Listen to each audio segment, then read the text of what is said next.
Most people think fasting is the only reliable way to trigger autophagy. There's a molecule that activates the same pathway. 100 grams of the best food source costs about $4 and contains roughly 10 times more of this compound than most supplements on the market. It's called Spermidine.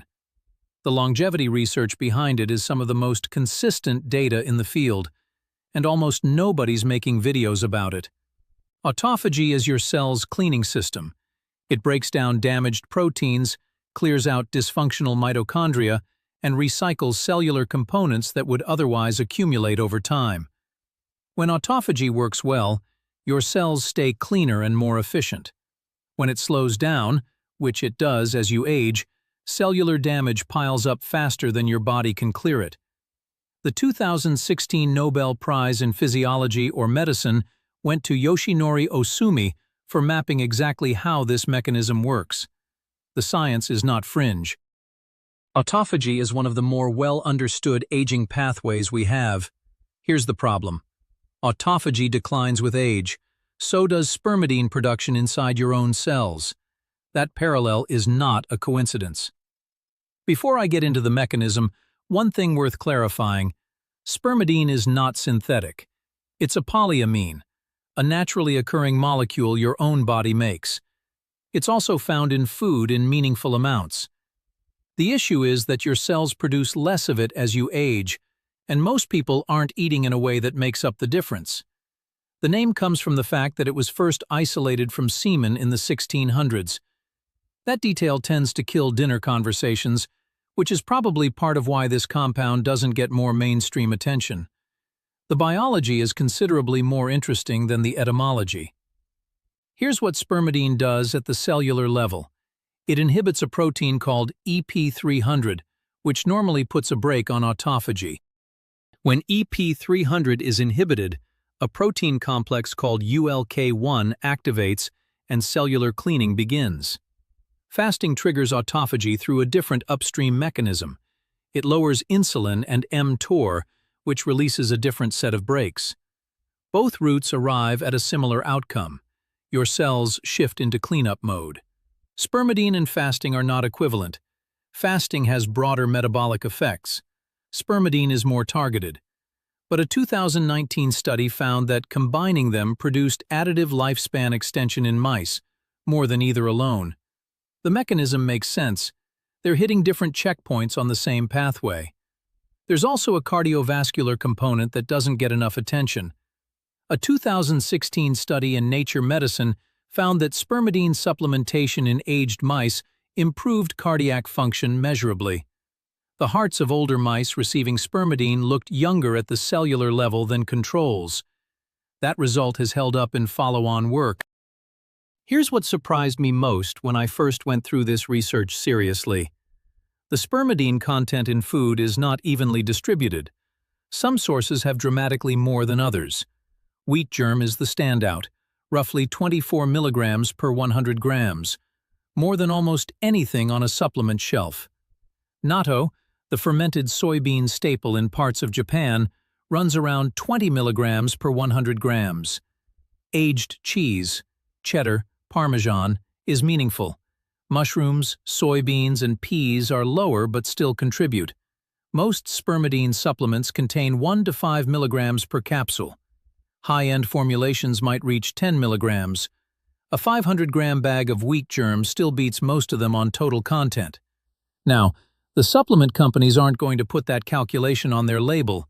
And there's a second piece here, which is what the food sources get you that an isolated supplement doesn't. The human data on spermidine is newer than the animal data, but it's building in an interesting direction. A 2021 randomized controlled trial published in Cell Reports tested spermidine supplementation in older adults with memory complaints. Participants receiving spermidine showed significant improvement in memory performance compared to placebo. The dose used was approximately 1.2 milligrams per day of concentrated extract, achievable through food. A 2022 observational study tracked dietary spermidine intake across a large European cohort. Higher spermidine intake correlated with lower all-cause mortality and specifically lower cardiovascular mortality, the association held after adjusting for other dietary variables. These are not causal proof, but the pattern across organisms is unusually consistent for a longevity compound. Spermidine extended lifespan in yeast, worms, flies, and multiple mouse strains. When the same mechanism produces the same result across species with very different biology, that's a meaningful signal. People always want to know how this compares to fasting. Fasting is more powerful, more broadly studied, and costs nothing. If you're doing 16 to 8 consistently, you're already getting substantial autophagy induction. Spermidine is not a replacement for that. It's a different lever, and potentially an additive one.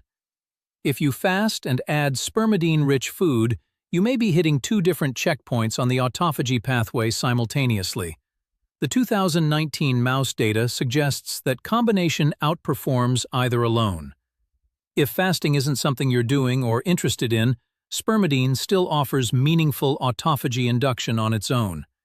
It's not nothing. The practical case is simple.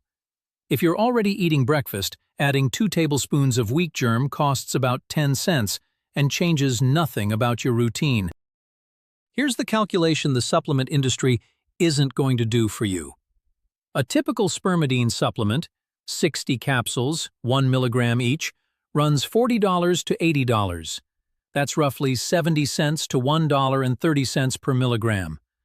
A 500-gram bag of wheat germ from a grocery store, $4 to $6.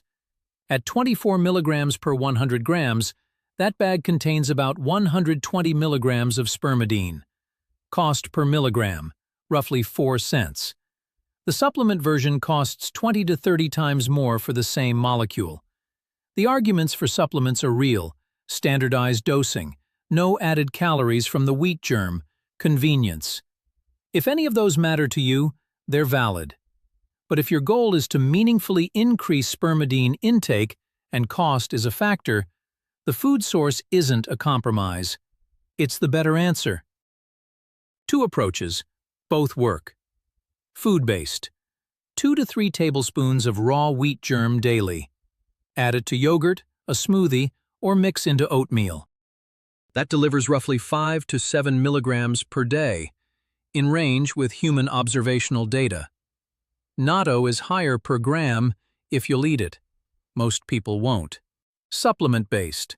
Look for products with verified spermidine content on the label, not just wheat germ extract.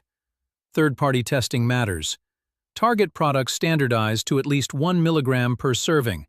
If you're fasting, take your wheat germ in your eating window. It contains calories. If you're combining with NMN and resveratrol from the last video, take everything with your first meal. Spermidine doesn't have the same fat solubility requirements as resveratrol, but the meal timing still helps with consistency.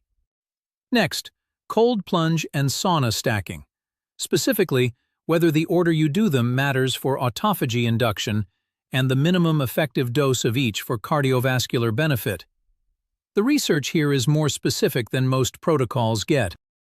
Before you go, 2 quick notes. First, I'm an AI wellness educator, not a real person. Dr. James Chen is a synthetic character built to make longevity science more accessible. Second, everything in this video is educational content based on published research, not medical advice.